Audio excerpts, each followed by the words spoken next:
Yeah. I love my HBCU. And bar, I love it, love it. I love it, love it. I love my HBCU. And man, I hope my team they won. Yeah. I hope my team they won. Yeah. Man. I hope my team they won. I hope my team they won. Yeah. I tune into the HBCU Sports Lab to see if my team won or lost. If they lost, I'm quiet as a mouse. But if they won, keep tab. I'ma do the dab, yeah. Dr. Cavil, he know what he be talking about. Mike and Charles, they know what they be talking about. They compress the analytic data with the hip hop. If you know them like I know them, they gon' tell you if your team, if they won or lost, and who the ball. So listen to Professor, yes sir, and pay attention, cause he gonna teach a lesson. This is Dr. Cavil with Inside the HBCU Sports Lab with Mike Washington and Charles Bishop. It wasn't that clear, huh, Dave? Coach, but you caught me, huh? I have flashbacks. I used to do that for PNP all the time. I would just walk on in right at the start of the show. Hey, I love it, man. Yeah. This is Dr. Cavil's Inside the HBCU Sports Lab with Mike Washington and Charles Bishop, or maybe not. Both gentlemen on assignment. Mike making moves, and Charles got a last-minute call to do the Prairie View Texas Southern basketball game. Nice call to be able to get that game as a rivalry game, particularly when you're just sitting in your office and getting pulled in off the bullpen. When you're getting set up, I guess now. So welcome to episode 789 of Inside the HBCU Sports Lab radio show and podcast, the show that's covering the sporting HBCU dash for all things HBCU sports for institutions large and small, from the NEIA to the NCAA. We share insights and information on the HBCU sports culture, HBCU athletic aesthetics to facilitate the story of HBCU athletic programs in the business of HBCU sports. I'm your host, Dr. Kenyatta Cavil, along with my co-host today, which is David L. Rhodes, better known as Dave for a lot of you all out there.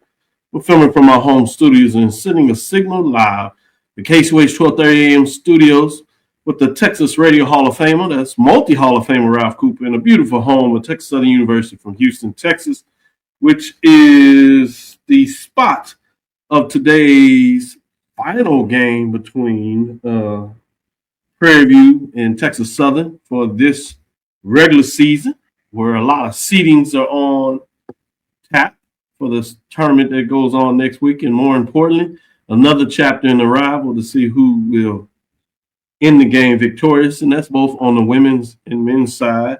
Since we'll focus, obviously, today's show on the men, we will give you some women's score update. On the women's side, it's fascinating because you have two losing streaks. Somebody's losing streak for the women of either Texas Southern Tigers or the Prairie View A&M Panthers will come to an end. But with that being said, let me go to Dave and see what's on his mind. How are you doing today, Dave? I'm doing good, man. It's the end of the week for me. You know, the CAA tournament starts tomorrow. And like I said yesterday on the injury report, either A&T is going to go to semifinals or they're going to lose. There's no in between. Lose tomorrow, there's no in between. There's no in between. The way we've been playing, there's no in between. There's no in between. Pretty blunt there. I'm keeping it real, man. Like we're consistently inconsistent. We're talking about being blunt. Let me jump in here and give the score updates. Central came from behind and defeated South Carolina State 67-41. Being out early, they playing pretty good basketball. Came back and got it done. As South Carolina State has struggled all year long. You have Morgan State leading Coppin, but it's just a 1-point game, 49-48. That's 7:43 left in the fourth. There, David. Then we have Maryland Eastern Shore and Delaware State. That one's 43-41 with the Hawks leading with 6 minutes and 6 seconds left in the fourth. The game that many of us had to watch, it was for first place. And as Dave told everybody, at least on our show and other shows, I'm sure, that it would not be close, and that Howard had separated themselves from the field, not just in the MEAC, but in his mind in a lot of ways in terms of HBCUs and even some mid-majors. Well, guess what? They are taking care of business. They are up by 13 now. Norfolk has made a modest comeback, if that makes sense, to let you know what the score was. But Howard leads 66-53 with 5:51 left in the fourth. And it looks like Howard is going to get it done. Norfolk State still in the mix. We'll see. Can they have a furious comeback, or is this over? Before I get into some news and allow Dave to share his first news update of ending this week in HBCU sports to see what's on his mind, let me give you some updates. You have FAMU over Bethune-Cookman. That's a final, 66-60. You have Valley leading Jackson State, 26-24, with 8:47 left in the third. You have Arkansas Pine Bluff leading Alcorn State Braves early. That would be an upset, 14-8. You have Alabama A&M trying to close out the season with their win streak still going. They're up over Southern that has struggled late. It is early. They're leading, though, 20-16 with 7:30 left in the second quarter. Alabama State is down big. The big victory over Southern. They are trailing Grambling 39-25, and that's with 7 minutes and 3 seconds left in the third. You have a halftime score. I told you about two teams trying to end the losing streak. It looks like Prairie View is going to have a daunting task if they're going to find a way to end their losing streak, as they are down. Listen to this, Dave. 58-31. Oh my goodness gracious! So that's what we have there. I do know we have the SIC tournament, so we might get in some of those scores as well. But before we do that, let me ask Dave, what's on your mind? Talked about it yesterday, and I want to bring it back up today, man. Shout out to Nolan Smith for winning OVC Coach of the Year, and shout out to Tennessee State for taking down and winning the OVC outright in his first season as head coach. It's an amazing accomplishment. Under the first-year head coach, the program earned a share of the regular season Holly Valley Conference title, the first since 1994-95, and they secured the 1 seed in OVC Tournament. A milestone that signals the growing prominence of HBCU basketball. They finished 21-9 overall and 15-5 in conference play. Yeah, numbers alone can't capture the transformation Tennessee State has brought to HBCU basketball this season. I love the fact, like, across the board, like, they're not gonna. Their first game won't be until tomorrow. I would assume it's gonna probably likely be against UT Martin. But that's what I'm thinking it's gonna be, which shouldn't be an issue. But they only got to win 2 games to get into the big dance. Which is you take your shots there. Yeah. I do want to remind folks last year that they made it to the semifinals last year. They had to play the quarterfinals game. They didn't get the bye. They won that game pretty solid and looked like they were on the road playing good basketball. But they got denied in the semifinals, a tough loss after leading early in that matchup. So this is a little different. They come in as number 1 seed, so it's a different crown to bear. After closing the season very strong, it'll be interesting to see, as you alluded to, how do they play in that matchup. I want to give a shout out to Division III Transfer Player of the Year, Nkrumah, in terms of what he was able to do as Player of the Year. I thought that was short, fantastic. I want to give a shout out to his fellow guard. That's a Division II transfer. So they're led by 2 individuals that transferred up, if you use that transferring framework, Division III and Division II to Division I, and led the team with some of those players that came back, and they added on to win the OVC and to get it done. Co-champions, but they did get the number 1 seed. So good job.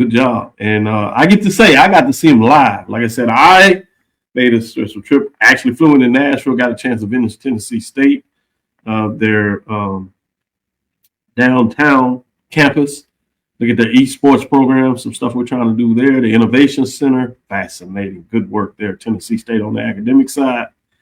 And had a colleague where we went down and did our HBCU lecture series that we had done all fall.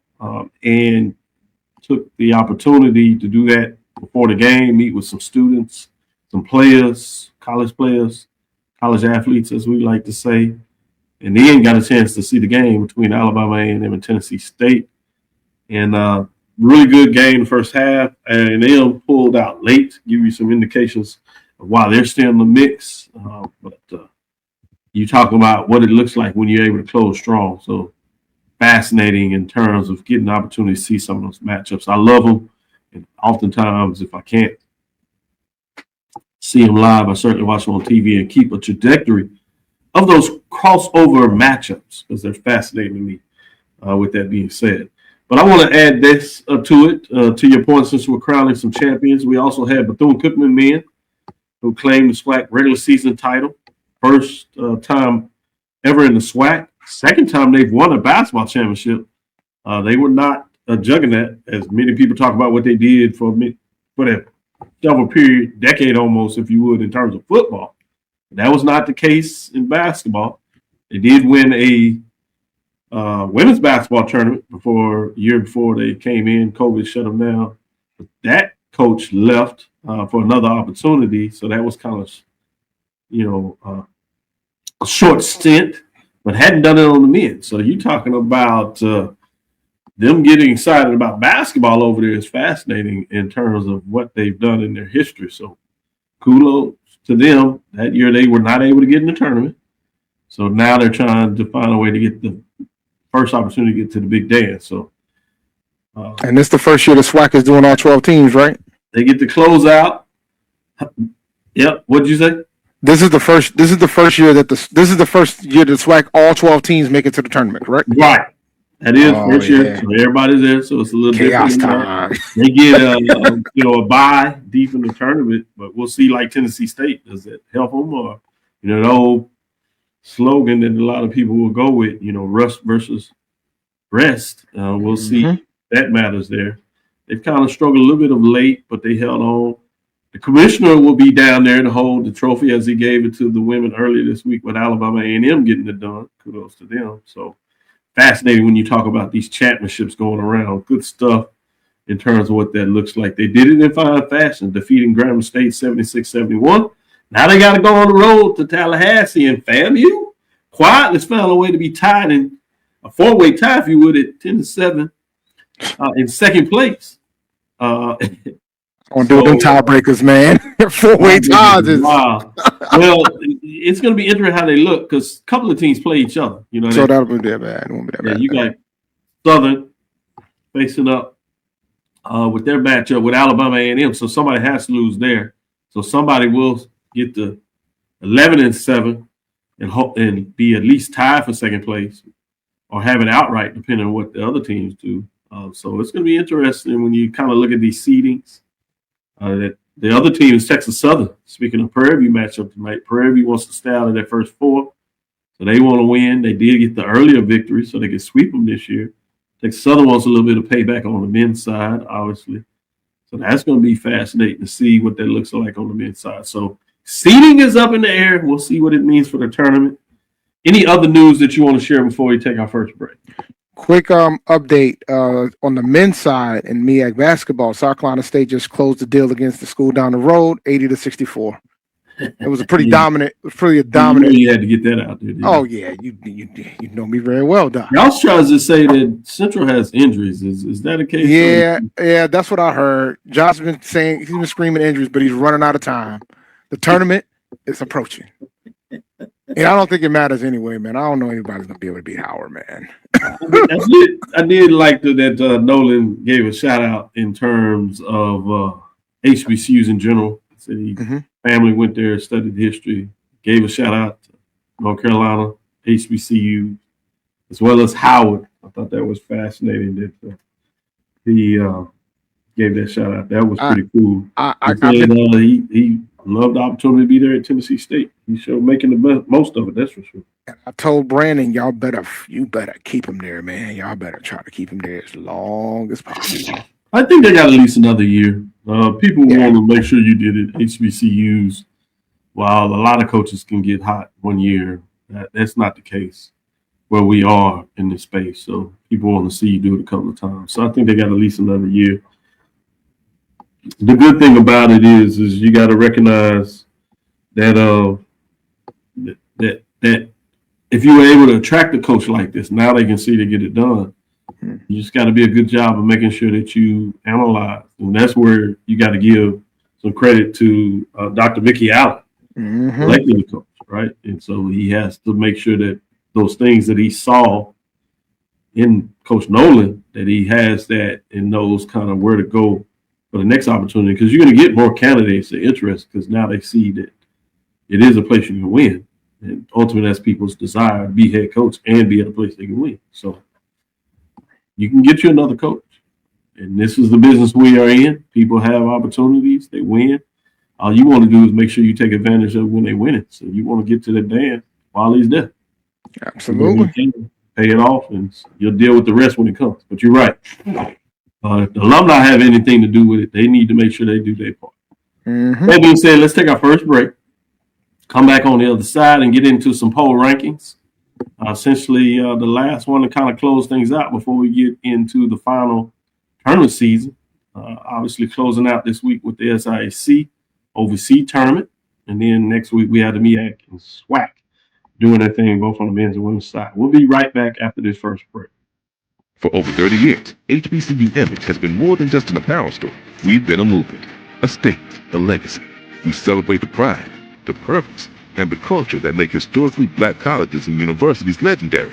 Whether you're a student or a lifelong supporter, our gear lets you wear your HBCU story with confidence and style. Because when you wear HBCU Image, you're not just wearing clothes. You're wearing culture. You're wearing pride. You're wearing purpose. HBCU Image, a Kenny T's company. From cancer care to accidental injuries to cardiac care, we all know that there are times that you can't control what happens in your life. But with Globe Life Family Heritage, you can be prepared to weather the storm when it comes. Call Dr. Beverly Eagle Rogers at 877-300-8269 or visit the website at globelifefamilyheritage.com. With over 25 years of serving communities, Dr. Beverly Eagles Rogers is here to help you and your family through difficult times.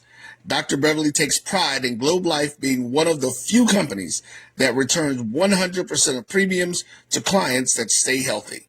So for more information, call Dr. Beverly Eagle Rogers at 877-300-8269 or visit the website at globelifefamilyheritage.com. Are you hungry for authentic Caribbean food like jerk chicken, oxtail, red snapper, shrimp, tofu, and rasta pasta? Well, find your way over to Mango's Caribbean Restaurant, 180 Auburn Avenue, right next to Royal Peacock in downtown Atlanta. Them belly full, but we hungry. Mango's Caribbean Restaurant, open daily from 11 a.m. to 10 p.m. And on Friday and Saturday, we're open till 4 a.m. Come to Mango's and put some spice in your life. So we've got a good thing going. Mango's Caribbean Restaurant, 180 Auburn Avenue, right next to Royal Peacock in downtown Atlanta. For more info or directions, call 404-698-3992 or log on to mangoscaribbeanrestaurant.com. For instant coupons, text MANGOS to 313131. Tell your mama hungry, papa hungry, brother hungry. Mango's Caribbean Restaurant, authentic Caribbean cuisine. Open up the door, tell your mama hungry. You're looking for the latest information on Southern University sports, the Southwestern Athletic Conference, and HBCU athletics. There's only one place to go. Tune in to the Carlos Brown Show, exclusively on the Black College Sports Network. Compress the analytic data with your hip hop. If you know them like I know them, they gon' tell you if your team, if they want a lot, and who the ball. So listen to Professor, yes sir, and pay attention, cause he gon' teach a lesson.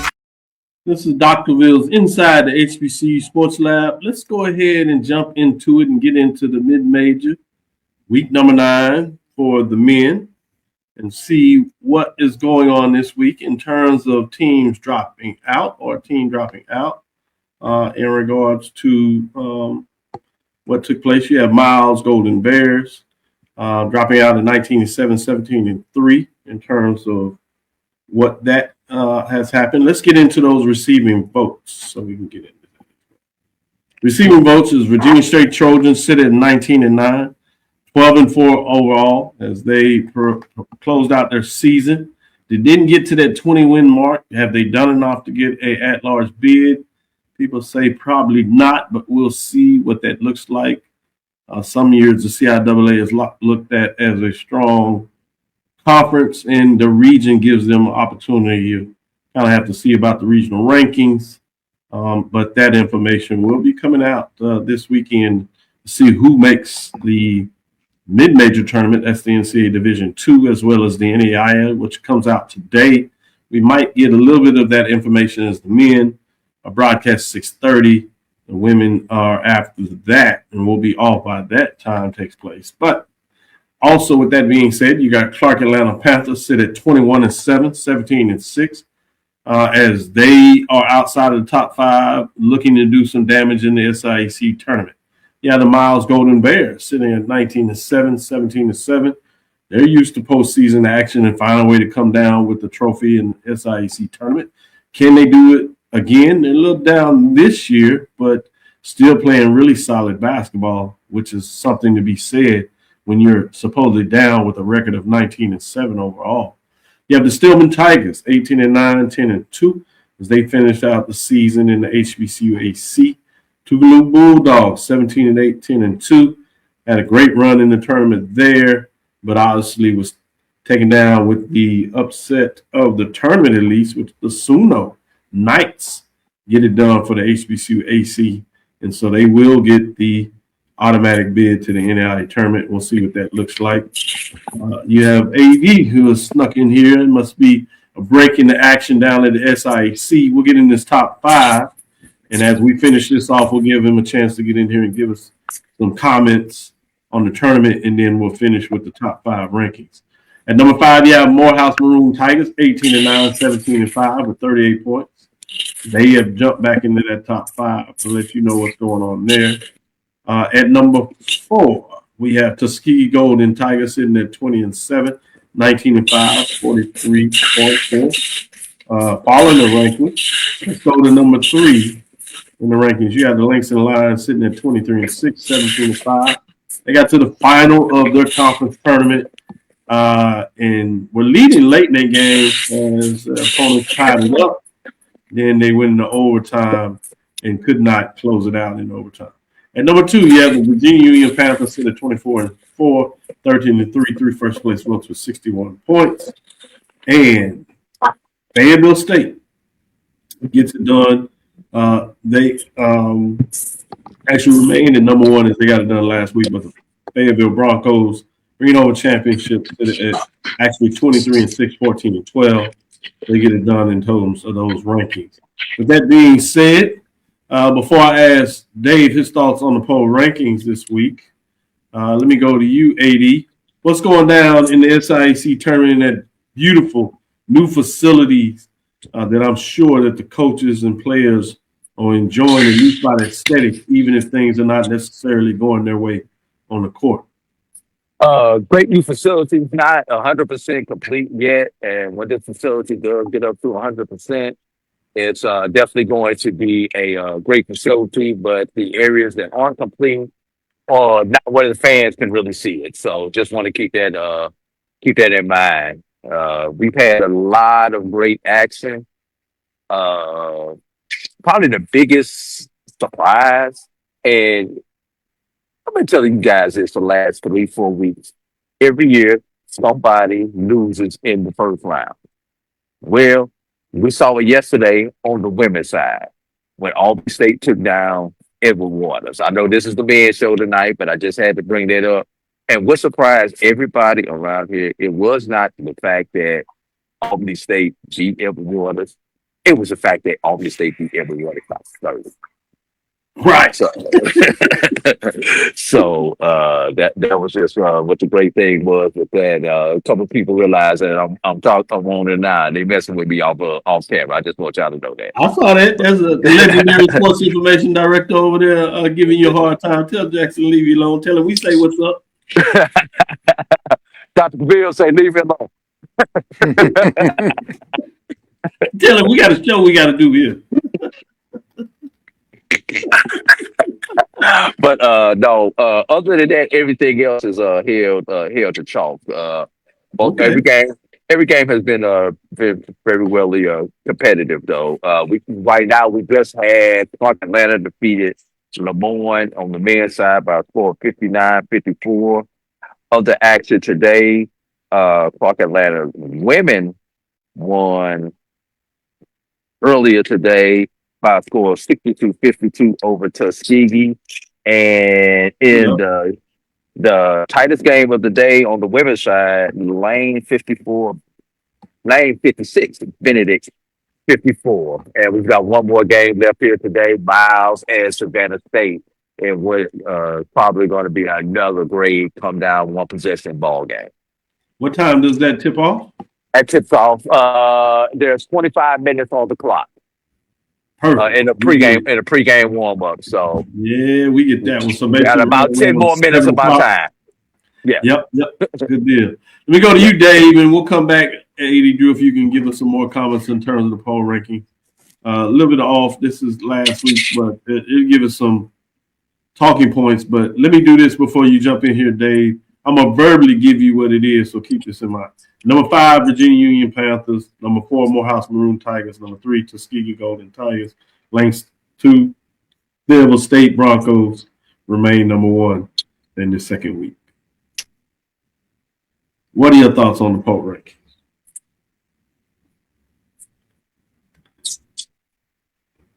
AD? Oh, was that me? I thought that was for Dave. I'm sorry.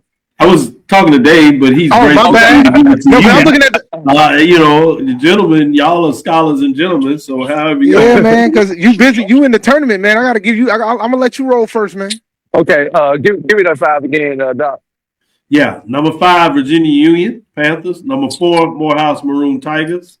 The Virginia Unions fell to from 2 spot to number 5 this week. Oh, okay. Morehouse Maroon Tigers moved up a spot. They were 5 last week. They're at 4. Number 3 is Tuskegee Golden Tigers. They are at 3. They were 4, so they move up a spot. Number 2 is Langston Lions. They hold on to the 2 spot. They do give up a number 1 ranking point, and they move up after making to the final to from the 3 spot. Number 1 is Fayetteville State Broncos after winning the CIAA. They remain number 1, 23 wins on the season, 23-6 after going through the tournament with those 2 wins. So they remain there. Question is, Tuskegee, if they can run through the tournament, can they find a way, as you said, jump over Langston? Just stop that talk right now. Just stop that talk. No.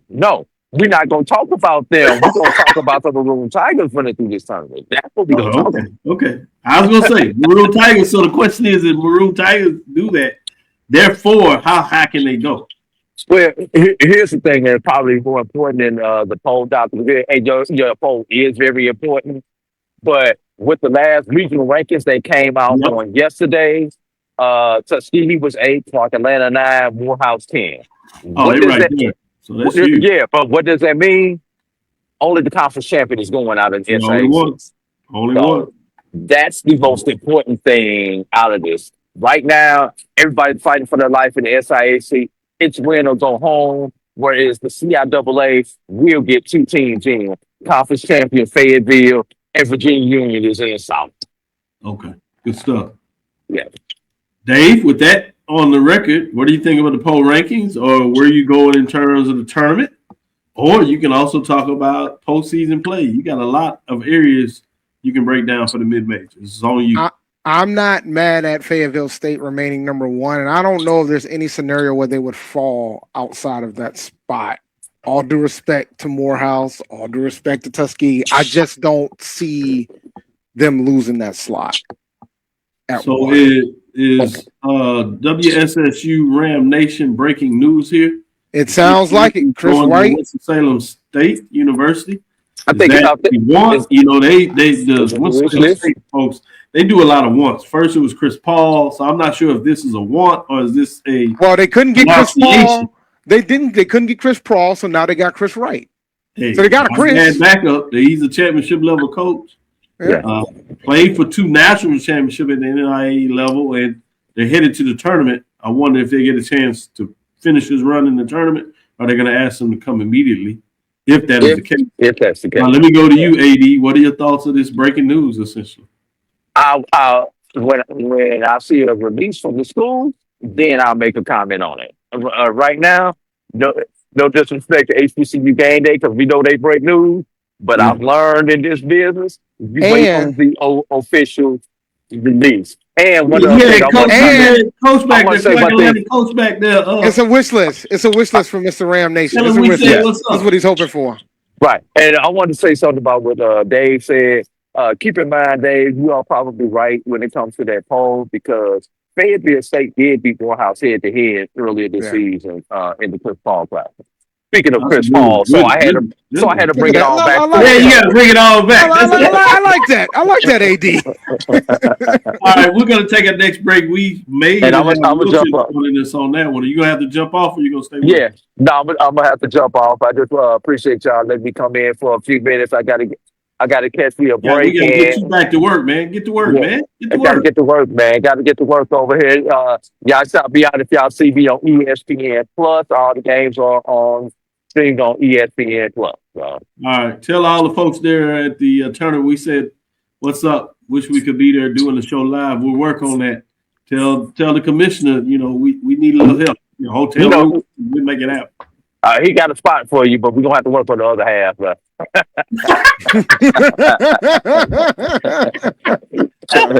cold. That's cold. I got you. Appreciate you. We'll be right back after jump in for a moment, fellas. Appreciate it, AD. No problem. See you guys. From cancer care to accidental injuries to cardiac care, we all know that there are times that you can't control what happens in your life. But with Globe Life Family Heritage, you can be prepared to weather the storm when it comes. Call Dr. Beverly Eagle Rogers at 877-300-8269 or visit the website at globelifefamilyheritage.com. With over 25 years of serving communities, Dr. Beverly Eagles Rogers is here to help you and your family through difficult times. Dr. Beverly takes pride in Globe Life being one of the few companies that returns 100% of premiums to clients that stay healthy. So for more information, call Dr. Beverly Eagle Rogers at 877-300-8269 or visit the website at globelifefamilyheritage.com. And we have to fund our kids in these colleges, and we have to make sure our kids have seats in these colleges. Now, what about HBCUs? You mentioned. Absolutely. You got to fund them all, and you got to make sure they're properly funded. The real reason why I went after Comcast and Charter, it didn't have anything to do with my cable networks. It didn't. What happened was a gentleman wanted to do the Black College Sports Network in partnership with the HBCUs. And Comcast did not accept it.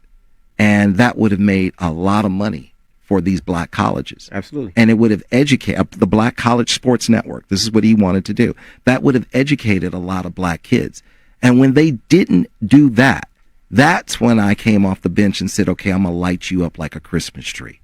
Okay. That was the real reason why I got into it, was when I saw what happened with the Black College Sports Network, which I don't own.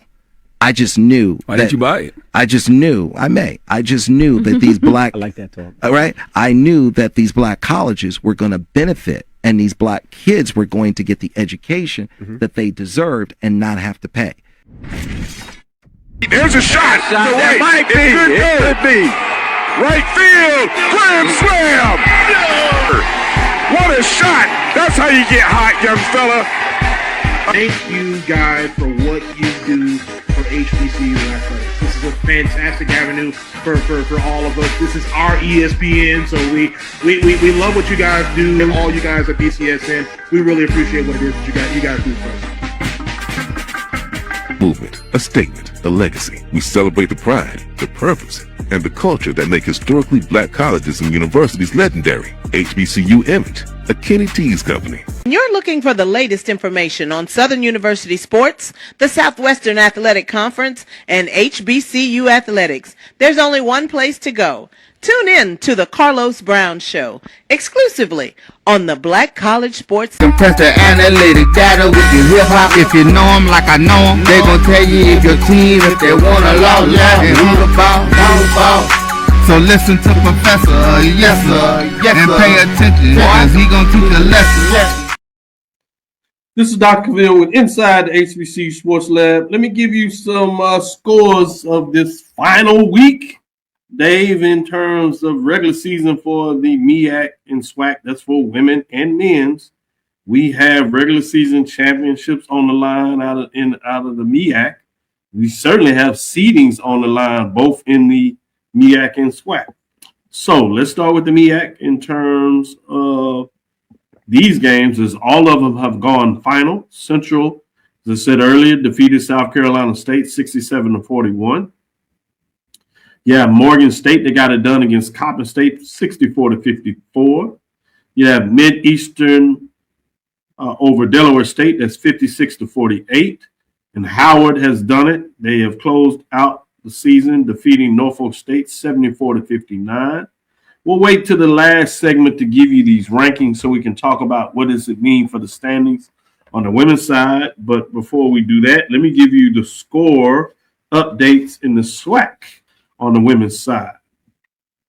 Told you earlier we had the final with FAMU over Bethune-Cookman 66-60. You have Texas Southern still controlling Prairie View and stretching out their lead, which is 77-43. This is on YouTube. Thankfully for the Prairie View Panthers, mercifully that this is not SWAC TV. YouTube might be worse at this rate, man. Like, you don't want it anywhere. You need that joint on flow, like us. Yeah, exactly.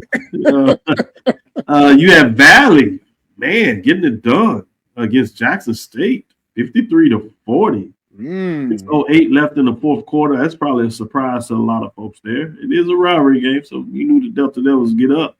But to do it on the road after Jackson State, it got some pretty impressive victories last week. Plenty of time left, though. Yeah, Pine Bluff leading Alcorn State Braves. The Braves are trailing at half, 33-25. 8 points, significant halftime lead, but you do have an entire half. And the Braves have been known to be able to get off the mat and get it done. But that's a little bit of shocker right there for me. You got a close one in Huntsville as Alabama A&M leads Southern 30-29. You would expect that one to be that type of nip and tuck game. You have Grambling still holding on over Alabama State, 53-46. Fascinating to see what this will do for the last game in the standings of the SWAC.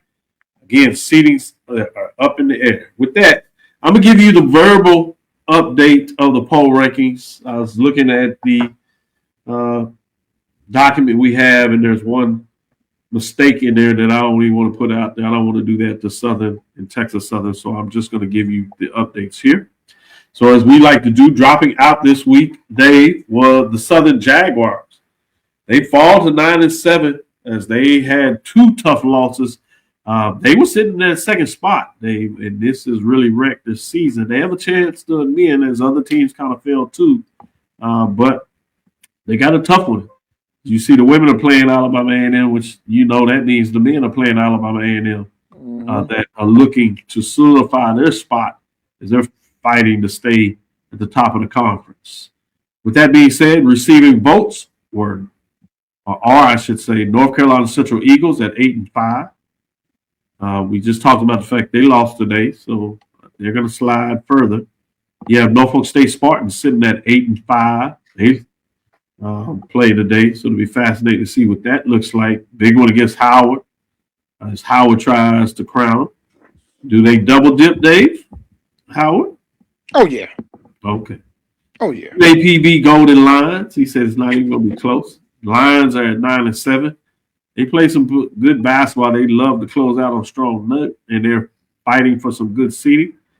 I told you about Alabama A&M Bulldogs, 9-7, as they face off against Southern in terms of the conference race that are also at 9-7.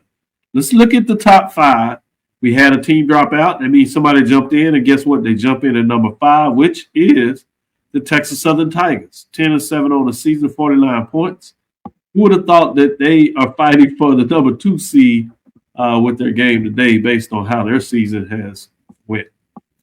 They're looking for a little bit of revenge as they lost down at Prairie View earlier.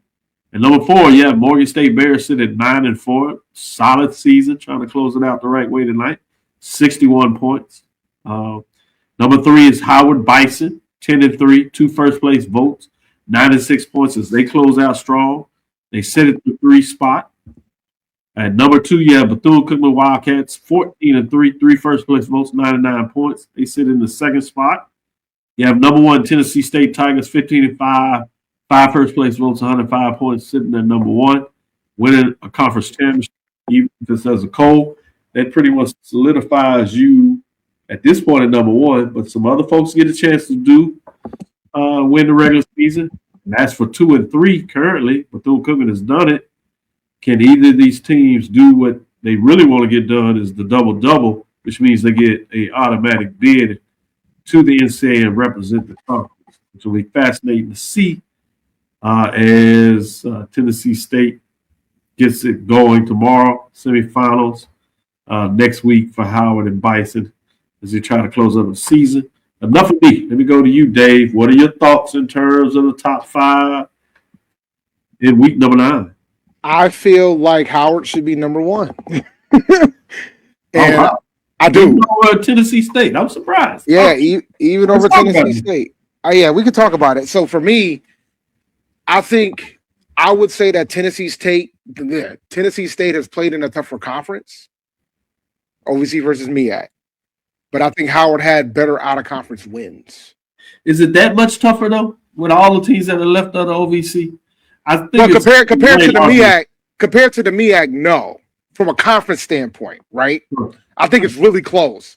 But because I believe, which I think is going to make your argument. That's why I wanted to bring it up. Yeah, so it's really close. But then when you take into account the opponents that Howard was able to win, they went undefeated against CAA, which is considered, I think they're the 14th toughest conference. Yeah, they're certainly a strong conference. Yeah, they're stronger conference. For them to go undefeated against that conference and defeat the champions, the regular season champions, I will put Howard number 1 because they have more strength in their number 1 slot. Wilton Jackson just came in, so I'm going to bring him up here. What's going on, sir? What's going on, man? Good, just good. As you get off the road, so we appreciate you jumping in and certainly understand safety is important, but the fact that you are able to join us. Let me give you this top 5 as you join in. I know you were listening probably on the road, but I'm not sure if you caught the top 5. Yeah. Dropping out this week, I'll start there, was Southern Jaguars. They are in the top 5 with a glut of teams that are sitting at 9-7, UAP Golden Lions, Alabama and Bulldogs, Southern Jaguars all sit at 9-7, trying to finish out the season. As you know, you have North Carolina Central Eagles at 8-5, but they had a loss today, South Carolina State, so they have injuries and they fall. Yeah, and they struggle a little bit with those injuries, so they'll take another dip. But top 5, Texas Southern jumps in the top 5 as they have a 4-way tie for second of all things. They sit at 10-7. And number 4, you have the Morgan State Bears sit at 9-4. They were 4th place, stayed there. And these teams remain in their spot they were last week. I'll put it that way. Howard Bison 10-3, 2 first place votes. Yeah. Bethune-Cookman Wildcats at 14-3, 3 first place votes. Tennessee State that has won a share of the OVC, 15-5, 5 first place votes, 105. David jumped out of the gate and said he thinks Howard should be number 1. His rationale was the fact that while OVC has a stronger conference rating, he said it's slight, not big, or at least I put that in there. He agreed. But he said because of what Howard did in their overall schedule, meaning what they did in non-conference, he has affinity to CAA. I still call it colonial. I mean, the fact that they defeated the Coastal, which is ranked higher. He told the truth. Now he makes sure he can add facts in there where it need to be to support his argument. Yeah, which is smart. That's what you do, right? Making a case. They went undefeated. I think it was 3 teams you were saying that they played. Teams. So it wasn't just like one game. It was several games they played against CAA. So he says, with that being said, they're number 1. I said, let them win the championship first. Let's see what they do in the tournament. This is week fair. you know, some teams lost, some teams win. Tennessee State's on the hot streak. They dominated folks at number one. They can't get the tournament. Howard gets the tournament, wins the tournament. Because you're saying the conference is not strong anyway. So they Howard's going to run. I think they're going to run through the tournament, man. So, not really. And Howard gets a bye. Double. Tennessee State doesn't do the double. You have even more argument. But what do you say in terms of this week? Do you agree with Dave, or is Dave eating too much of the CA? Get your hate out your heart, guys. Y'all need to get your hate out your heart. That's what y'all need to do. So for me, I don't got the hate, and Central's not even in this. Valid point, because they can't get no wins. They can't get no wins. I would defend the Eagles for this. You do not need to be talking about wins. That's like my man Morgan State talking about D2 Texas up, like they've won anything lately. And I love when you reminded me. How would they remind him? Like, man, look, you ain't won nothing. Look, listen. I will take Terra Morgan State in August. Just one thing at a time. They haven't beaten us in the sport in a little while, so I will take care of Morgan State.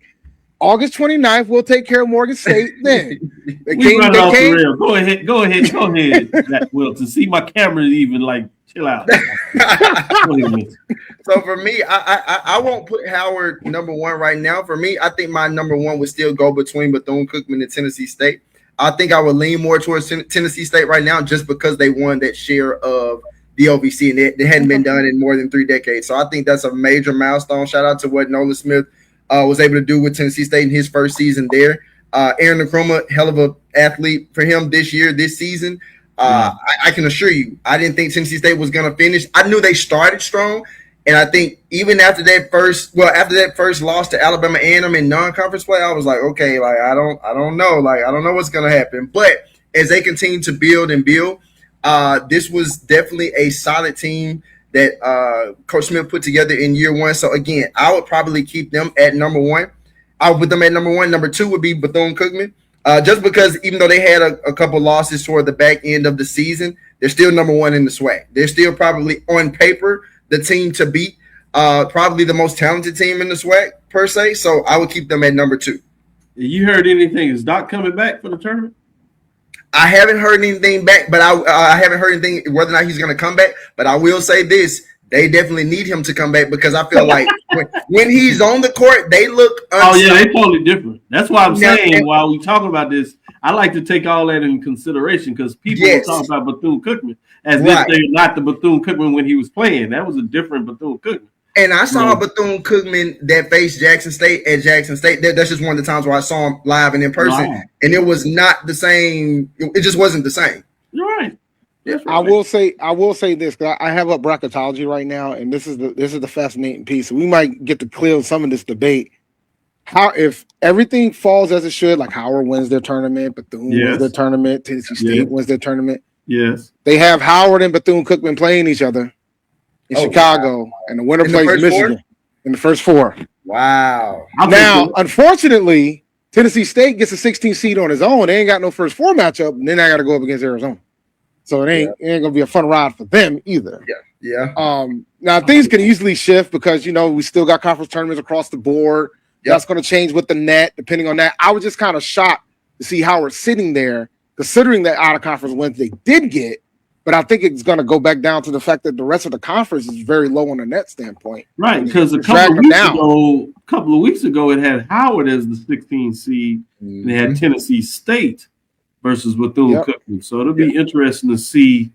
And that's just, ranking. Those things will be off. And they have a good opportunity to shift.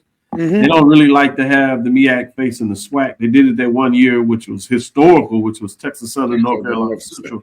Two teams that played back in the NAIA tournament in that district, that famous district in terms of where all HBCUs came to play in District 19, as it was called. So that was fascinating to see that history. It was like 55 years to the day when that took place when they played. And I got to be there. I was live to see that game and interview those coaches. So I have the records of that. So it's fascinating. So good stuff. Good arguments. I would say, Wilton, you don't have to make it look like Alabama A&M was good. They were good. No. At the beginning of the season, we didn't really know what Alabama A&M team was going to hit. And now, here's the thing. Well, that was when I realized, actually, to your point, that's what I guess I'm saying, more not that you're wrong. But that's when I knew that Dante Jackson had that magic and he was putting these things together. Mm-hmm. And they kind of had that at times, and then you see him take a questionable loss. Which is why was that game they had this past week in Alabama State. They were right there. When I was telling you, that's the one to watch. They had the second seed pretty much locked up. Exactly. Which is why I want to pose this question to all of y'all. Do we think of the top three teams, Bethune-Cookman, Tennessee State, who am I missing? Howard. Do we think any of them could potentially not win their conference tournaments? Yes, we're going to put a pin in there. Hold it. Okay. We're going to say that to the next segment. We'll take a break, and we'll come back, and we'll get Dave's opinion on that. It looks like he was leaning the direction. I might even turn on the other side and give you my opinion too. Well, since you taking over the hosting positions, I like that. I mean, I had just thought about it. I mean, it's a good debate to close the show with. We'll be right back after this last break as Wilton is hosting the show. Dr. Bill's inside the HBCU Sports Lab. We'll be right back after this break. This is the Dean of the College of HBCU Sports, Kenyatta Cavil of Dr. Cavil's Inside the HBCU Sports Lab with Mike Washington and Charles Bishop. Come mix it up in the lab where the course lecture is in session every Tuesday from 6 o'clock p.m. Central Standard Time on Facebook Live, YouTube Spreaker, or the BCSN app. As we discuss all things about the HBCU sports culture, including exploring the week that was in the sporting HBCU diaspora, as well as the upcoming week of HBCU sports. With me, the Dean, the College of HBCU Sports, on Dr. Cavil's Inside the HBCU Sports Lab with Mike Washington and Charles Bishop. Course lecture dismissed. It's never too early to plant the seed, to share the tradition, and instill a sense of pride in your HBCU with your little ones. HBCU Pride and Joy Children's Boutique helps you share your school spirit with a wide selection of adorable kids apparel and accessories officially licensed from your favorite HBCU. Visit hbcupridejoy.com and follow us on all social media at HBCU Pride Joy on Facebook and Twitter. When it comes to professional learning, teachers deserve better. From the leader in online learning, Stride brings you the Stride Professional Development Center, an on-demand library of mobile-friendly courses that gives teachers choice and flexibility, allowing them to learn anytime and anywhere. Our dynamic courses provide bite-sized learning and help educators advance their knowledge while also gaining professional development hours. It's time you take charge of your learning. Visit us today to get started. For over 30 years, HBCU Image has been more than just an apparel store. We've been a movement, a statement, a legacy. We celebrate the pride, the purpose, and the culture that make historically black colleges and universities legendary. HBCU Image, a Kenny T's company. Test the analytic data with your hip hop. If you know them like I know them, they gon' tell you if your team, if they wanna lose, and who the ball. So listen to Professor, yes sir, and pay attention, cause he gon' teach a lesson. Go ahead, Wilton. You're gonna do it. I'll do it. I mean, it's your man. Give you love. You go ahead and say this is Wilton with the takeover for Dr. No, not at all. Go ahead. You don't know I'm testing him, so when I'm on the road, he can leave the show. I'm just making sure that he's ready for prime time, baby. Go ahead, Wilton. My man, preparing his retirement plan. Man, you ain't doing what you need to do, Wilton. This is Inside the HBCU Sports Lab with Dr. Cavil. Dr. Cavil, go ahead. Good job, Wilton. Good job. You had a question on hand, but before we do that, let me give you these updates. We talked about the MEAC. I'm going to run them down just for you, everybody, just for dexterity purposes. I know we said this. Again, Morgan State defeats Coppin State 64-54. Mideastern Shore defeats Delaware State 56-48. Norfolk State loses to Howard 74-59 at home. And Central defeats South Carolina State 67-41. So the standings are, let's start from the bottom to the top. You have South Carolina State in the 8th seed, 2-12 on the season. You have Morgan State and Delaware State tied at 4-10. I haven't looked at the head-to-head, so you'll find out who's 7-6. In the 5th spot, you have North Carolina Central, that's 5-9. In the 4th spot is Coppin State at 6-8. Norfolk State and Maryland Eastern Shore are tied at 11-3. So we'll have to find out the 2 and 3 seedings. And the number one seed in the regular season championship outright are the Howard Bison. The women get it done for the MEAC.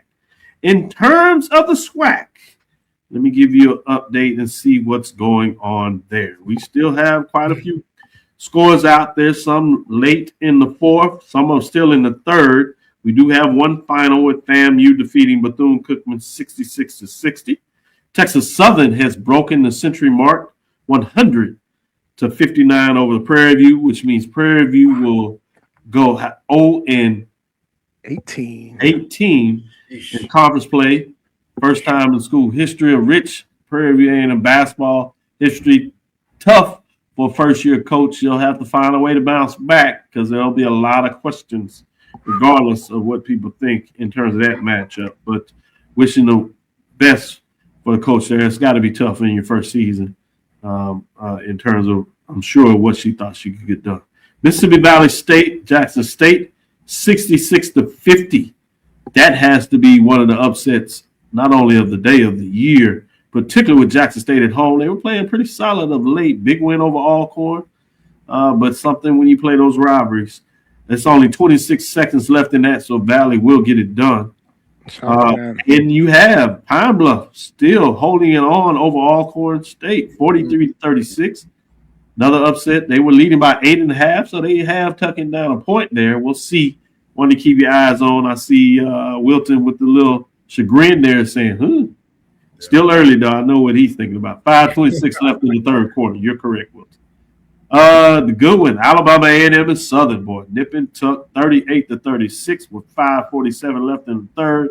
Imagine that will go all the way down to the buzzer regardless of what takes place there. Grambling is pulling away from Alabama State after a big win over Southern. Looks like Alabama State is coming back to earth a little bit. Grambling wants to close out on a positive note as they are winning on the road, 60-49, 14 big points. That's 125 left in the fourth quarter, so you can imagine what's going to take place there. Wilton, what are your thoughts on the scores thus far? What sticks out to you? That Grambling and Alabama State game. And Grambling is a team I've had circled pretty much all season. They've kind of flown under the radar. And Coach Simmons, I feel like she has them playing their best basketball right now. And how many times do we see when we get into tournament settings that not saying the number one team is going to get put out, but it's always one of those teams that's somewhere in the middle of the pack that makes a signature run toward the end of the season and really carries that over into the tournament. I wouldn't be surprised if Grambling was able to do that. Yeah, I think you make a good point when you talk about that. I do want to go back to your question earlier. I thought was interesting. Top three. Tennessee State Tigers 15-5, co-champions of the OVC. Bethune-Cookman Wildcats, they've won the SWAC outright, 14-3. Howard Bison, they're looking to close out in the MEAC at 10-3. They at least get a share of it. They can win it outright. If my understanding, your question was, of those three teams, which one of the teams is not likely to do the double-double is what you're asking. So, Dave, what are your thoughts? Bethune might be the one, and the reason being is because they're not, and it all depends if they're healthy or not. Correct. And that could be a factor. And I know there were some folks. Shout out to Liv. I know there was some folks wasn't the biggest fan of the SWAC expanding and making all the teams enter the tournament. And I'm going to tell you, man, it's going to create a different level of chaos that you guys have never seen. There's going to be an upset that's going to shock people, because and folks are going to enjoy the chaos of it all. But because you have some conferences that are willing to just let it all be fair in love and war, and you got conferences like the OVC that gives the 1 and 2 seed a bye all the way through Friday.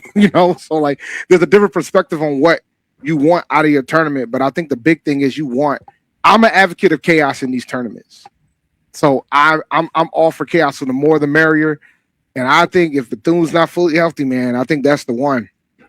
I'm worried about Tennessee State a little bit just due to rust, but I think Howard's going to do what they need to do. And the Howard men is going to get a bye too, by the way, for those who don't realize, because Coppin's ineligible, so they're going to get a first round bye. Right.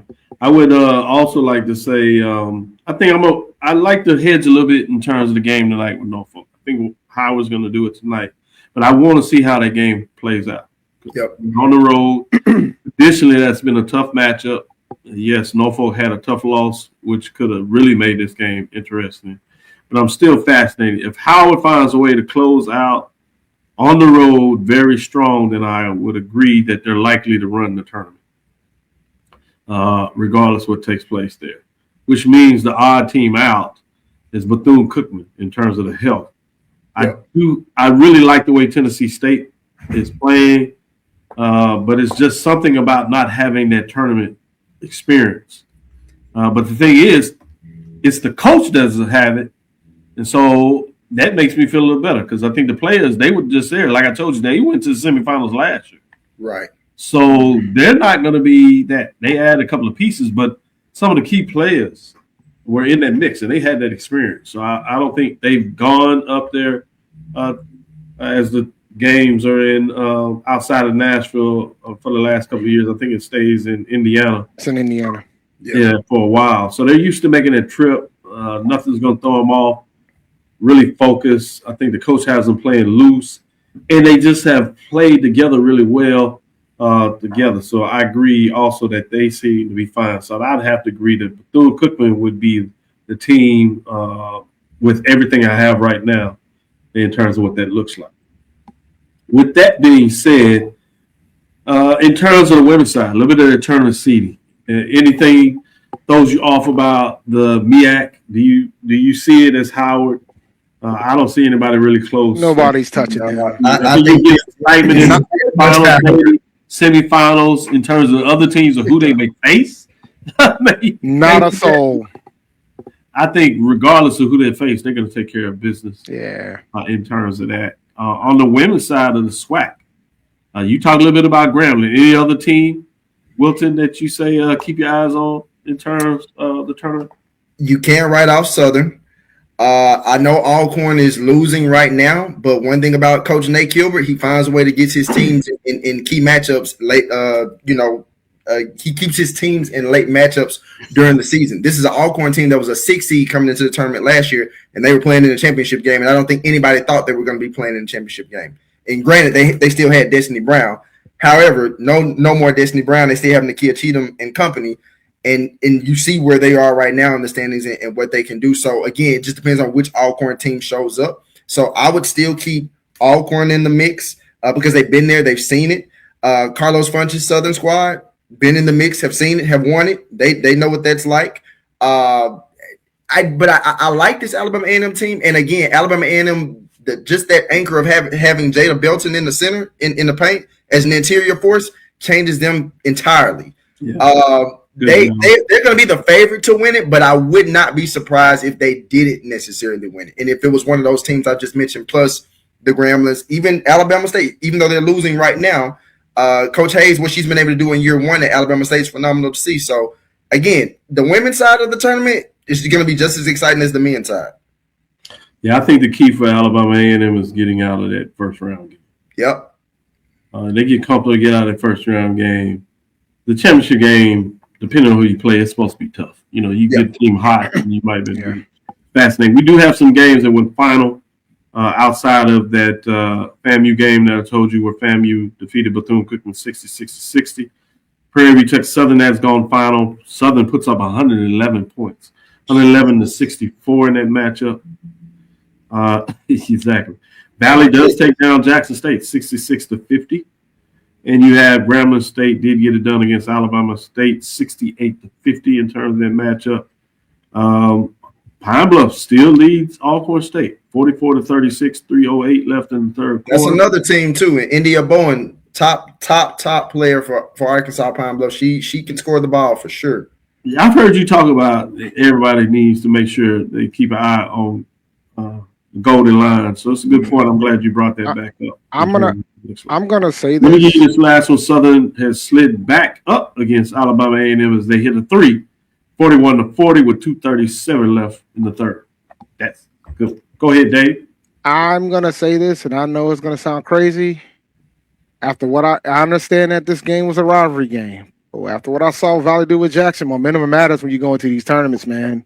Mm-hmm. And I'm telling you, like, we got all 12. All 12's in the show.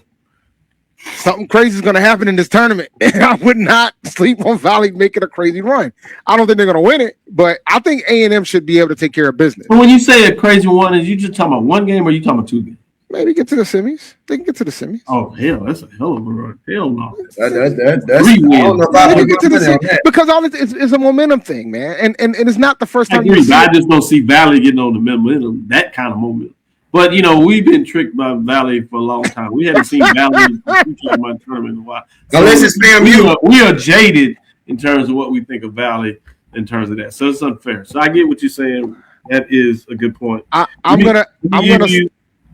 want to sneak in a quick any report shout out. Oh, yes. This is for Brian.